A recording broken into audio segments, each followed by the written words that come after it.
Greetings ladles and jelly spoons, welcome back to Kohigh Mathy's YouTube channel, and this week we are looking at 5 video games that I replay each year. Now this isn't a 1, 2, 5 list, this is literally just 5 video games that throughout the course of a year I will at some point play. So without further ado, let's get into, well, what I'm playing at the moment. Super Castlevania 4. Published and developed by Konami in 1991, it was the first Castlevania game to come out for the Super Nintendo. Super Castlevania 4 is probably my favourite Castlevania game out of the entire series. That's not to say I don't love Symphony of the Night. It is a good game, but to me it's the art style of the game itself. The soundtrack is amazing, even in its original 8-bit form. The gameplay I always kind of thought was a little bit, okay, not as slick as Symphony of the Night, but it was solid enough and it was fun enough to keep things challenging, even on replays. I mean, I've been playing this game pretty much yearly for about the last 8 to 10 years, and every single time I play it, although I know the levels back to front now, I still really enjoy the combat in it. It's just a brilliant game. Tomb Raider 2, an action-adventure game and part of the Tomb Raider series, and is a direct sequel to the 1996 game Tomb Raider. Developed by Core Design, published by Eidos Interactive, it was released for Microsoft Windows and PlayStation in 1997. For those of you that haven't seen my retrospective review anniversary series, I definitely suggest you check it out. There will be a link on the screen somewhere, and I shall put a link in the description down below. You'll know that I recently did Tomb Raider 3, and in that I pointed out that my favourite game in the Tomb Raider series was definitely Tomb Raider 2. It is a little bit nostalgia based, I will admit. I played it when I was sort of the right kind of age, that it really sunk in and really gelled with me, but I played the original Tomb Raider, and Tomb Raider 2 definitely just built on top of really strong foundations. I know at the time the game got a little bit panned and a lot of critics said that it felt like an expansion pack to the original, but actually I think that Tomb Raider 2 was, and still is to a degree, the definitive Tomb Raider experience. It's classic Lara Croft, it's a really cheesy but fun story, and it still has one of the better soundtracks. Come on, who dislikes this?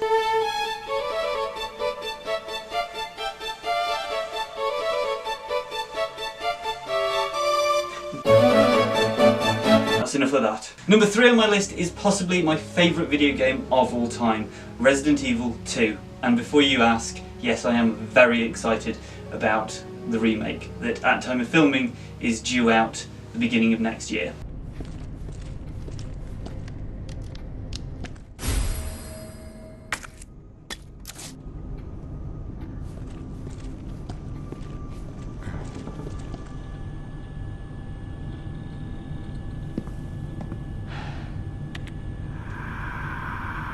There has to be someone here. Known in Japan as Biohazard 2, Resident Evil 2 is a survival horror game developed and published by Capcom and released for the PlayStation in 1998. Again, this game for me is dipped very heavily in nostalgia, and yet again it comes off the back of a game that realistically defined a genre of video game. But I've always felt that Resident Evil 2 just upped it a little bit. Yes, it's a schlocky storyline that wouldn't look out of place in a late 80s, early 90s horror film, and yes, the voice acting in it is terrible, although it is slightly better than the voice acting from the original Resident Evil. The gameplay from its predecessor hasn't really changed. The graphics actually do look a lot better considering it's on exactly the same system, but it's just a game that usually around Halloween I'll sit down and I'll think, do you know what? I just really enjoy playing through this game. It's schlocky, it's silly, but it's just a great deal of fun. Thief 2: The Metal Age. A 2000s stealth video game developed by Looking Glass Studios and published by Eidos Interactive. Okay, I admit it, I clearly have a little bit of a thing for sequels. However, I do think there's a little bit of an exception with Thief 2. The original Thief was a very, very good game. However, if you look into it, the publishers, Eidos Interactive, put an awful lot of pressure on to Looking Glass Studios to change elements of the game because they didn't think the game would sell well. And it's actually the elements that Eidos didn't think would sell well that made the game the success that it is. The thing I love about Thief 2 is, for a start, the aesthetic. Back in 2000, steampunk wasn't a mainstream aesthetic. Hell, it wasn't really even a niche aesthetic. But there was this wonderful steampunk style city. I have no idea why I really liked it, but I really, really gelled with it. The other thing that really stood out to me about this game, and always stands out to me about this game, is the fact that there's this whole main plot that's going on, but your protagonist character isn't really that fussed about it. He's more just bothered about, you know, paying the rent and getting on with his life and having to be a thief to pay the rent. Finally, one of the reasons that I do continuously play this game year after year is it's one of the first games that gave you the option to do a mission any way you wanted to do it. Even though the missions were on singular levels, you could just go about it any way you wanted. In fact, you know, I've played through this game, what, about 10, 15 times now, and every single time I play through it, I find a new way to do a level that I didn't think of before. However, there is one bad thing about this game. Because it is a PC-based game, every single year that I try and install it, it's becoming more and more of a faff to actually get it to run on newer machines. And I'm quite happy to say that the first hour of trying to reinstall it is me faffing about with system files. And finally, number 5, Street Fighter 2. A competitive fighting game developed by Capcom and released for the arcades in 1991.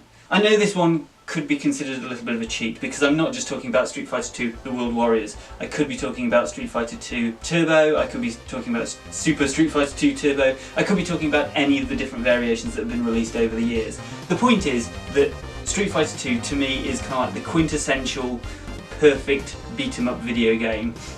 And it's always the one that I sort of come back to time and time again. Even now, in this world of what we're on to Street Fighter 5, Mortal Kombat 10, Injustice, Soul Calibur 6. Street Fighter 2 is always just that go-to game when you have a couple of friends round and you kind of think, do you know what, let's fire it up, have a little bit of a mini competition of an evening over a few drinks, have a good laugh with it, reminisce about the good old days of video games before pre-order bonuses and DLC, and just have a good time with friends with a video game. I genuinely cannot think of another video game that does that. Yes, when putting this list together, there were a couple of games that I thought, do you know what, I actually go back to those games quite a few times, but probably not every single year. And I thought, well, they're at least worthy of an honourable mention. So the first game is Actraiser. It's a 1990 platformer and city building simulator that was developed for the Super Nintendo. It combines traditional side-scrolling platforming with urban planning god game sections. Much like Super Castlevania 4, this game for me has always been about the combat and the platforming. The god game elements, whilst fun, can occasionally slip from being challenging to just being a little bit annoying. I really like the visual design of this game. There's an awful lot to like about it. Usually I end up playing this game if I've already completed Super Castlevania 4 in the year at some point or fairly recently, and I'm hankering for some old school platforming that I can pretty much just breeze through. If you've never heard of this game and you have the ability to check it out, I definitely suggest you do, especially if you are into old school platformers. The god sim bits, just get through them. They're not difficult, but again they can get a little bit frustrating, but yeah, worth checking out. Metal Gear Solid 2 Sons of Liberty, an action-adventure stealth game developed and published by Konami for the PlayStation 2 in 2001, and it's the 4th Metal Gear game written and directed by Hideo Kojima. Let's face it, if you're a video game fan, you have definitely played the Metal Gear series. Whilst I don't very often play through Metal Gear Solid 2 Sons of Liberty, in fact I've only played through it twice since its original release in 2001, and then I played it a year later when they released Metal Gear Solid 2 Substance, which was the extended version of the game. And it's that version of the game that every so often I come back to. Yes, sadly I was one of those people that was a little bit bummed out that you weren't going to get to play as Solid Snake after the tanker section.